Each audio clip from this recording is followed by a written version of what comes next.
Hello, everyone. Welcome to FDH Lounge, mini episode 1819. This is FDH managing partner Rick Morris here today with one of our favorite FDH Lounge dignitaries, Ben Chu. Normally, Ben is on to talk basketball with us in his role as the FDH Hoops analyst, but sometimes we also do some TV projects, as very recently looking at the Succession Season 2 finale and looking at Season 2 as a whole. Season 2 finale, Rick. You said Succession. Oh, hey! Freudian slip. Yes, Severance. That's right. That's right. I get the greats confused sometimes in my mind. You're right about that. Yes, it was Severance Season 2. Severance. So mini episode 1818, actually. And so here in 1819, this was all Ben's idea. Ben hipped me to this whole idea here. I was actually even unaware of this scandal. I was a kid back in the day, but hadn't really heard about it. Pre-internet, things weren't basically ubiquitous. I mean, if something like this happens today, I mean, everybody would have known about it by lunchtime. But back in the day, somehow for me, it got under the radar. For you, Ben, I'm guessing it was probably in 2003 when this documentary aired on the Game Show Network, the one that you sent me on YouTube. But we're talking today about the Press Your Luck movie that's coming out, and it is The Luckiest Man in America, and it is going to be set for theater release, and it is going to be theater release, I believe, on April 4th. I think that's the date that it is coming out, so we're going to talk about this. It premiered apparently at South by Southwest, or was it Sundance? Yes. One of those ones, yeah. I think it was Sundance. It was at the Toronto International Film Festival. Oh, that one. Okay, yeah. So it's already out there. Some folks have seen it, but as far as the wide theatrical release, and methinks they're probably going to have a streaming deal lined up for not too long after that. But yeah, I was completely unfamiliar with this whole thing. I watched the trailer when you sent it to me, and I was very much intrigued. Subsequently, you sent me the documentary that aired on the Game Show Network in 2003. So I'm able to discuss this, I think, from all the different angles. But why don't you just kind of set it up here? Because this is something that you've been fascinated with for a long time. Sure. And we've seen a lot of game show scandals, Rick. Obviously, the most notable one, I think, in most of America, we talked about was the quiz show one, the Thomas Van Doren movie quiz show. Yep. And then obviously one of the more recent ones, the whole Major Charles Ingram thing that starred, from Succession, Peter McFadden as the millionaire contestant over in Brent who had allegedly cheated to get $1 million. And okay.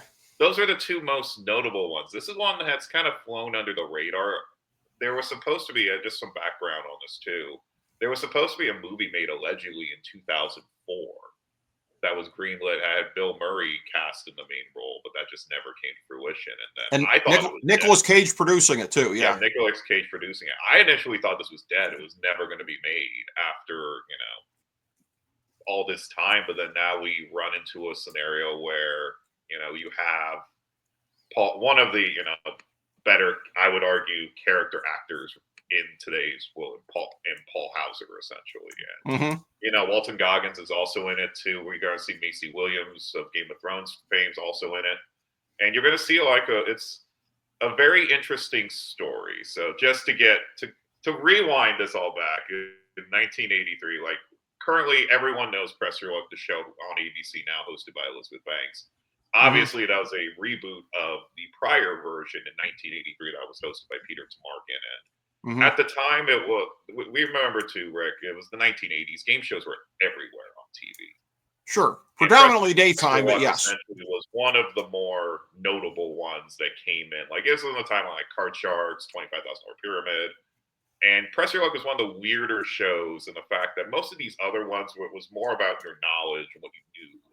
But this is more just of a game, almost a casino-esque sort of show with a big board that allowed you to spin every once in a while. So essentially the game overall was there were two rounds. The first round would be, you'd have a question and answer round. Then contestants would get spins, and then they'd be able to use them on the board, and you get to, spin during the main game. So obviously the first board had a lot less money on it, and the second board had a lot of money on it.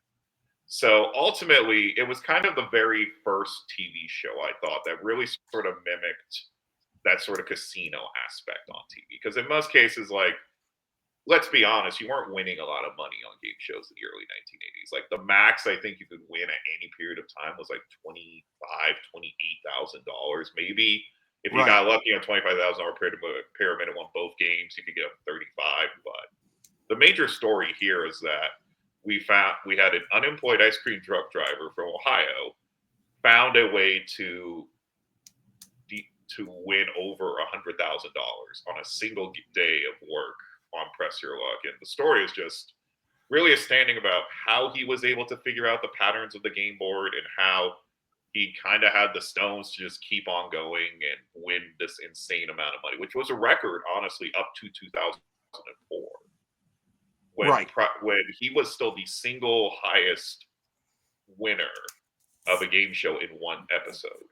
That obviously changed when when The Price is Right did their $1 million show. Obviously that changed, but it's still to this day, I think, one of the more interesting stories. And I'm really interested to see how Paul Walker Hauser and how they kind of give life to this sort of forgotten contestant in Michael Larson for this, not forgotten contestant, but sort of forgotten game show scandal. Yeah, and now it adds a little bit more for me personally, a little bit more context to in some of the scratch bowling leagues that I've been in previously. The notion of some of the guys trying to whammy other guys, I never quite really knew where that term came from. I mean, I could discern generally speaking, didn't know it specifically came from here, but you're trying to avoid the whammy on the board. And that's what subsequently happened on this day. Michael Larson, who again, Paul Walter Hauser plays him in the movie. The other biggest role in the movie is from, again, and I've said before, I think the greatest actor of his generation and one of the greatest actors alive, Walton Goggins, as he plays Peter Tamarkin in the role as the game show host. This was recorded May 19th, 1984. I think sometime a couple weeks later in June is when it aired. It aired as a two-parter, which was very unusual because most of these shows would just be for one day, but they had so much they couldn't fit it into one episode of 22 minutes or whatever it is after commercials.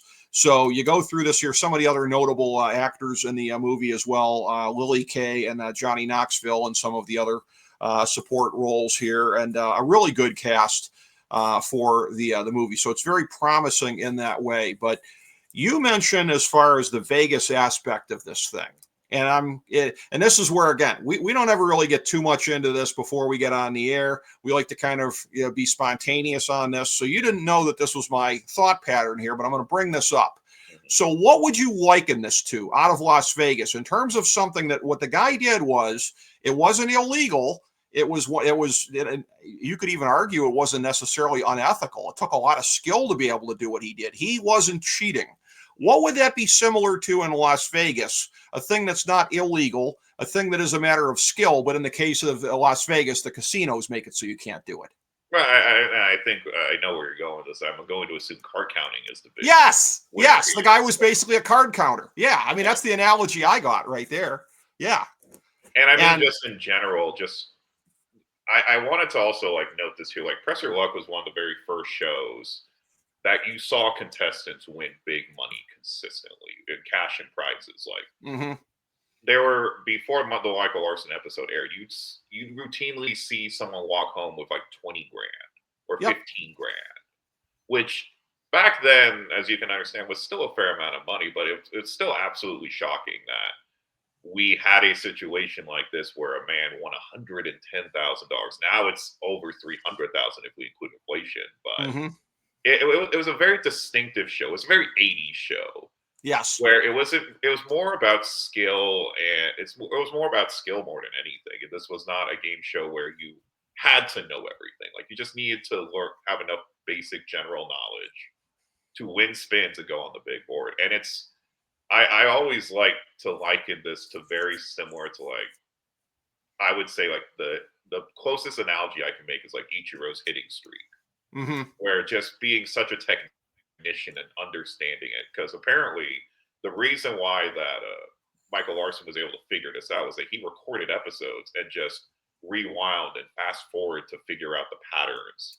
And the big thing is that he also figured out very quickly that of the game board itself, 2 of the squares never had a whammy on them.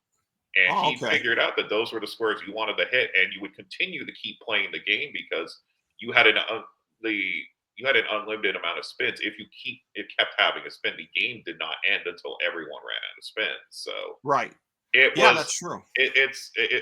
I always tell people it's fascinating. I'm not sure the movie will live up to just watching the regular episode uninterrupted, but it is really just to build the whole drama of this aspect of just seeing someone go for that amount of money on the show. Yeah.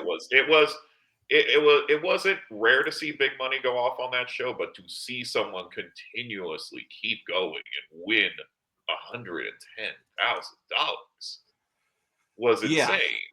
And no one, you could tell just in the episode itself that Peter Tamarkin, played by Walton Goggins in the movie, was basically pleading with him to stop because he Yeah. was afraid that he was going to lose all that money at Right. some point. And he almost did. If you look at some of the later spins in the game, and just, it's a lot. And again, but you have to give him credit. He was one of the most interesting contestants that's ever been on that show. And again, this is also before, too, Rick, this is before the cult of game shows really came into effect. Like, now we Right. see this more often with, like, Who Wants to Be a Millionaire and Jeopardy and Wheel of Fortune. And you get to know, it's like, but this was like the first real show, in my opinion, that made contestants not necessarily famous, but it put the contestants more forward than the host did. Yes, and I will say, in watching this, that again, I liken this to card counting in the sense that, again, he had like 5 predetermined patterns. So yeah, he would sit there with his VCR and rewind it. So I mean, VCR, the epitome of 80s technology. Like today, you could go frame by frame on this. If a guy with 1980s technology can beat your system, then your system sucks. You deserve to lose all this money to him. And subsequently, I mean, not long thereafter, they're like, hey, maybe we should make it harder. And they've done it now to where it's impossible to beat the system in the same way. It's just too randomized as far as what the patterns are.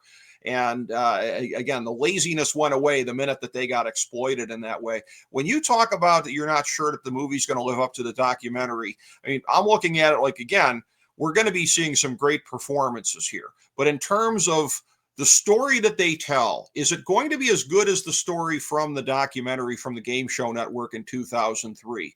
Where I'm wondering if that'll be the case is that I don't think this movie is going to allow, just as just a prediction, I don't think it's going to allow enough space for a character study, because to me, the character study is more important than anything else that happens. You have the moments of drama, but it's all fueled by the kind of character that this is. And you and I talked about this off air. So I have a very good friend, and it occurs to me that maybe a number of people do too. This is an archetype that's out there. I'm not going to mention my friend's name, but we all have, a lot of us have a friend who is maybe the smartest person that we know, at least in terms of raw brilliance, somebody who's so very good at working angles.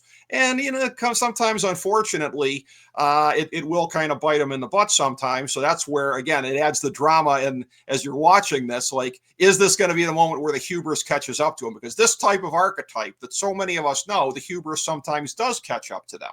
It just didn't catch up to Michael Larson on this day in that studio. And it's a thing, too, where I can identify this pattern, because I will say the friend that I have is somebody who was an acquaintance of my late friend, Dave Adams, that I was very close with. And Dave kind of looked at this guy a little bit like, okay, whatever. But the funny thing is, he had a friend that was the same way. And I kind of look at that guy like, okay, whatever. And I remember I said to him at one point, I'm like, you do know this guy is your equivalent of my friend such and such, right? And Dave kind of shook his head like, yeah, I guess so. So it's like a lot of us have a friend that's like this, and that's what makes it so fascinating to watch this. If you have a friend that's one of these guys, you're going to be glued to this movie, right, no matter and what. My big thing too about just his entire story is interesting. Like he grew up the son of someone who was constantly working, is always trying to do little get rich quick schemes and all that too. And this was part of it. And I mean, you got to give your hats off to someone who he told a very convincing story to get on the episode too. Like he said he was unemployed, drove an ice cream truck,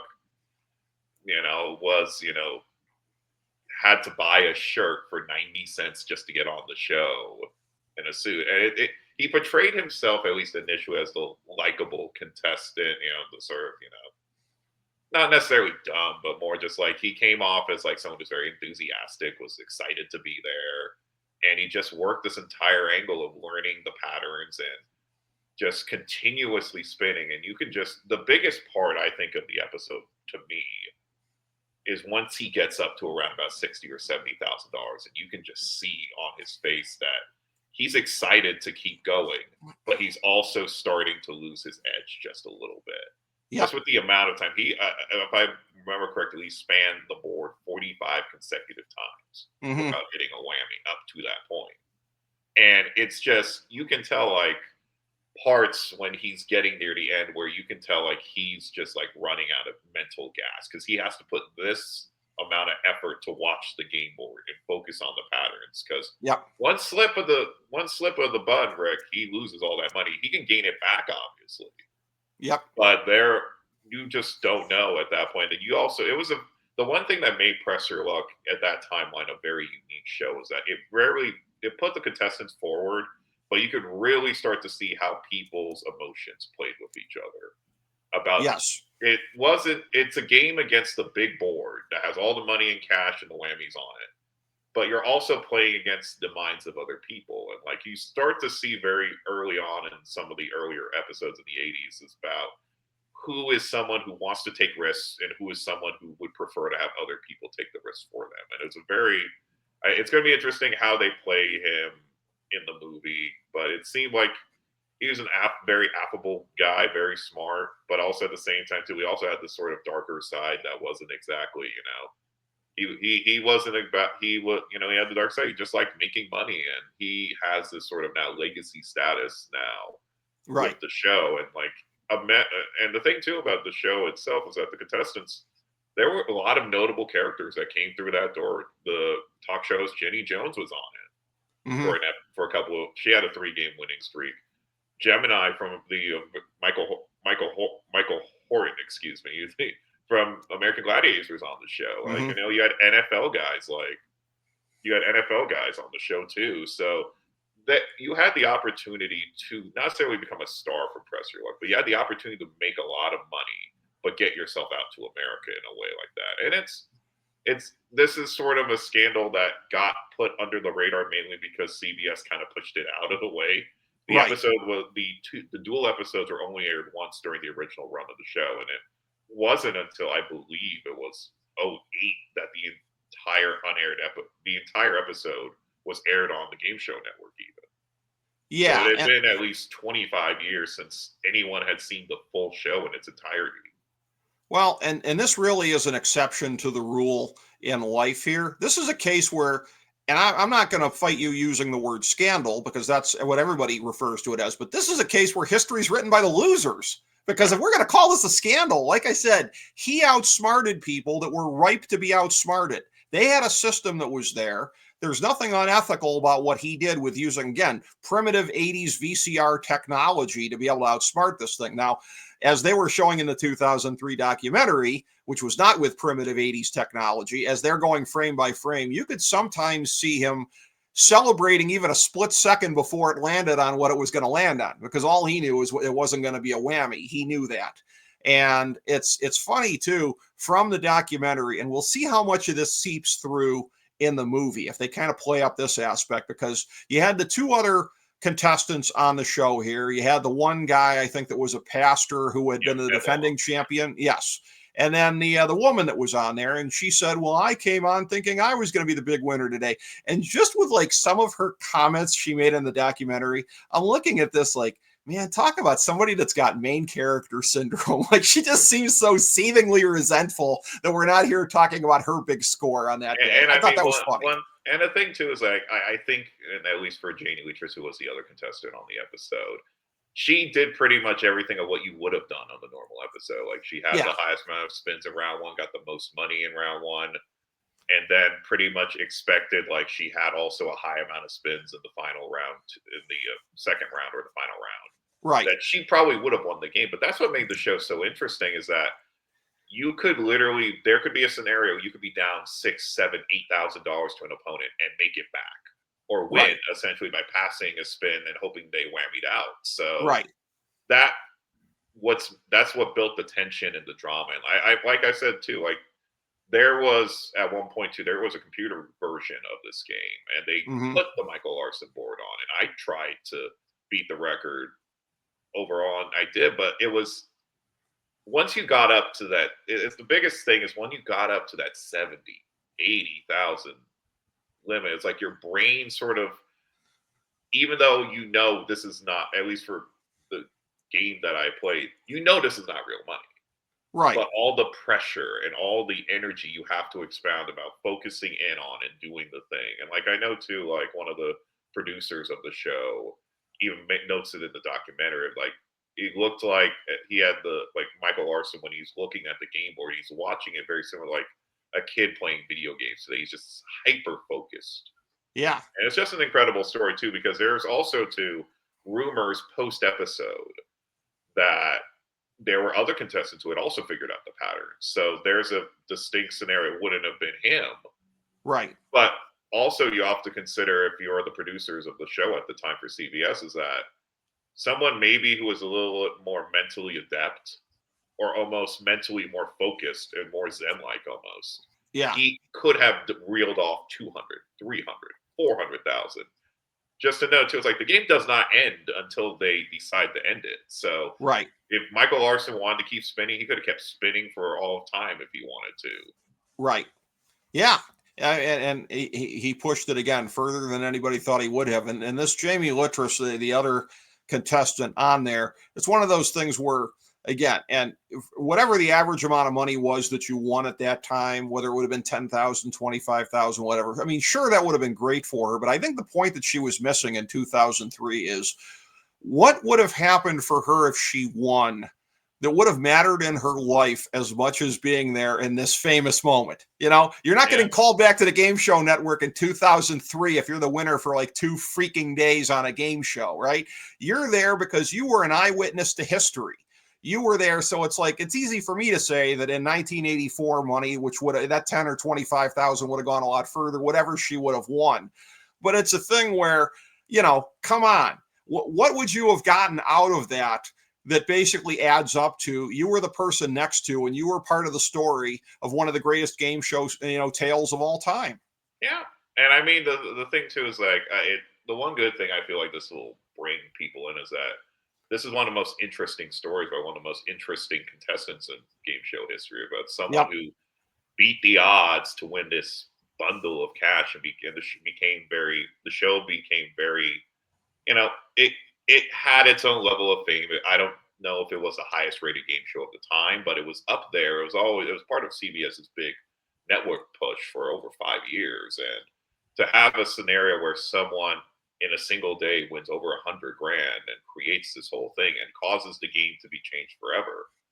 It's a very interesting story, and it's going to be a very interesting movie just to sort of see how they play his character angle, but also to kind of build up the 80s-ness of how crazy this moment was, because it didn't happen every day on that show. You still won sizable amounts of money, but you're making 100 grand in the 1980s. Like I'll make an analogy. I prior to the recording of this episode, I looked up 1985 NBA player salaries, and Michael Larson single day winnings was higher than like 37 players in the NBA at the time.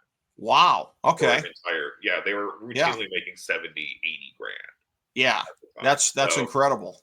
That is just one single day on a game show. And again, it's one of those shows that is kind of in the archives of game show history. It's going to be the one that sort of, in my opinion, sort of sparked America's interest in sort of essentially the big bucks phenomena of the 1980s.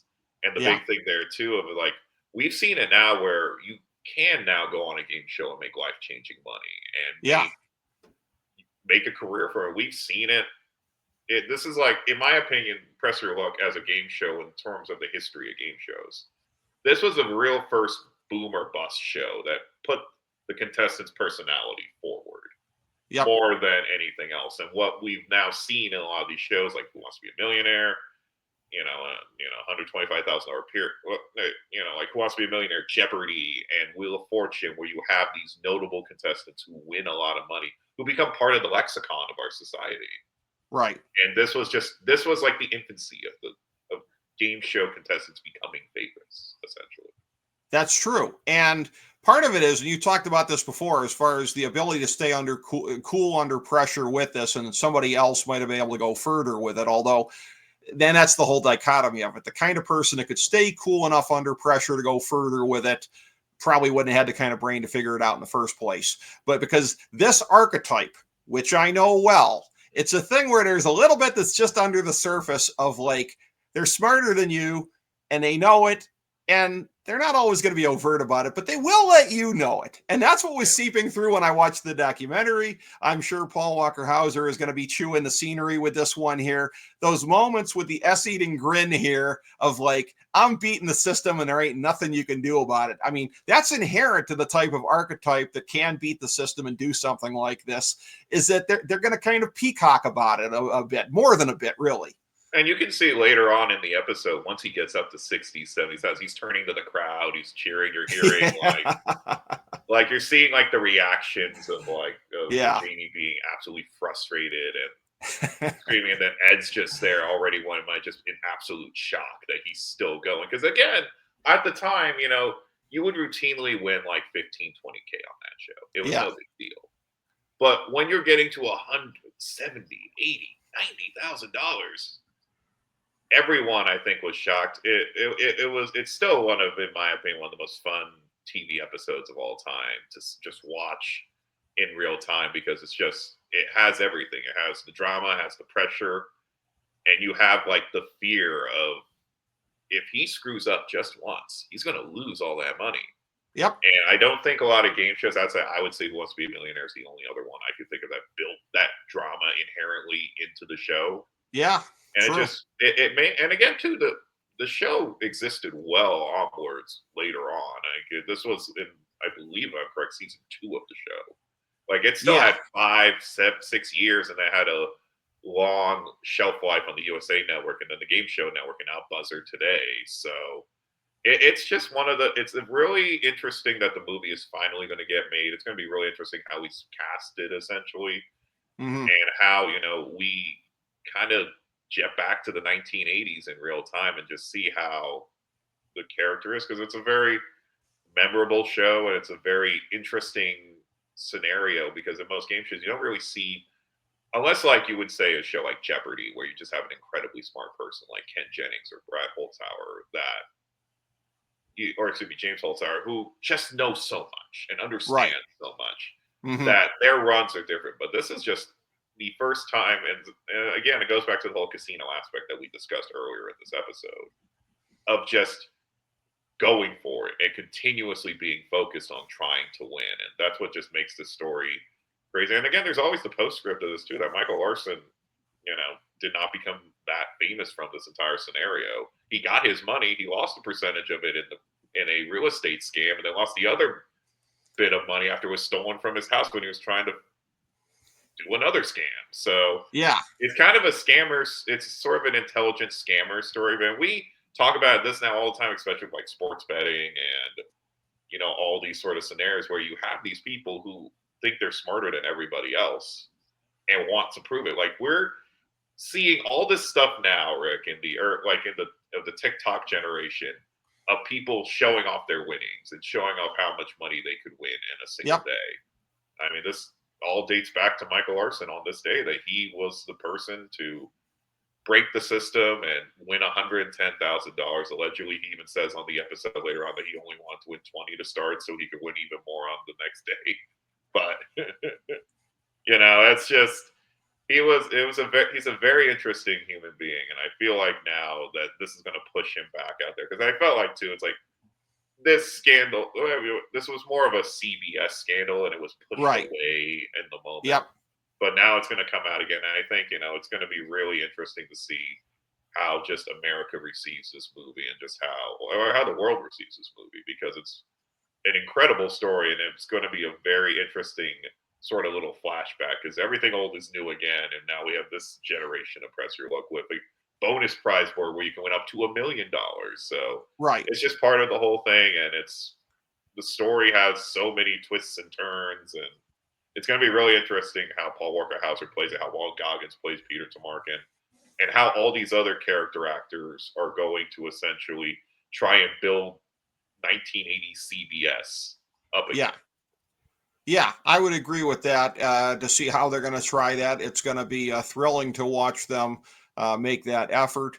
And again, I think it's just a thing where the effort from the early 2000s that fell apart. I mean, maybe there wasn't enough space in there. I mean, it's a point now where now it really is everything that's old is new again. I mean, again, I was a kid at the time. I didn't even, pick up that this was happening. What about all the people that have been born since then, haven't heard about this? It's far enough in the rear view. Yeah, it is For people sort of, too. And yeah. with the revival of the show, I think helped too. That becomes a thing of like, oh, you want to hear the legend from what happened the first time this was on the air? So there's a lot of factors that sort of made this the right place and the right time to be able to go forward. And I'm very much looking forward to seeing this debuting in theaters April 4th. Yeah, it's good. It's going to be an absolute. It's either going to be a fun train wreck or it's going to be one of the most interesting movies of the spring summer timeline. Yeah, I think it's going to be really, really fun to watch. That's it for the notes I have. Anything else that you got that we didn't cover yet? I don't really, not really. I think one of the big things too is that we talk about, especially in today's society, about all the get rich quick scheme. Like this was the original get rich quick scheme of all time. Yeah, going on a game show, memorizing it, winning $110,000.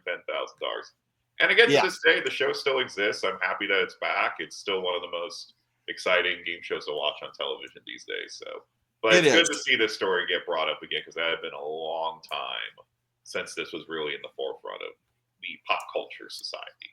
Yeah. I mean, I'm really glad you hipped me to it, and that I was able to watch the documentary, and we could do this segment here together, previewing and anticipating this movie. Because I think it is going to be amazing to be able to watch. Coming to theaters April 4th. I think it's going to be in pretty wide release. The Luckiest Man in America. It is, of course, the Press Your Luck movie, the story of how Michael Larson was able to beat them out of, I think, $110,000 in 1984 dollars, which would go, again, as you said, probably about 3 times further today. 330 at least. Yeah. And so truly, truly remarkable. And again, really glad that you, like I said, that you hipped me to this and that you were here for this one today, Ben Chu. Thank you so much. And thank you, everybody, for checking out FDH Lounge mini episode 1819.